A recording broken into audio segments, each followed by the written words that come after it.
आज गाड़ी धाली मोदिए राजा जी। आज गाड़ी धाली मोदिए राजा जी। सुत के मनवा करे रवे गोदिए राजा जी। सुत के मनवा करे रवे गोदिए राजा जी। हाल चल का पूछतानी, हाल चल सब ठीक बा। बुझ के तब बुझत बानी कौना चीज के दुख बा।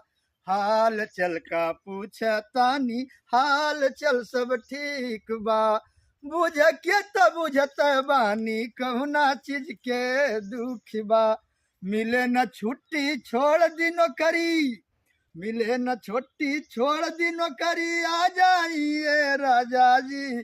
सुत के मनवा करे रवे गोदिए राजा जी।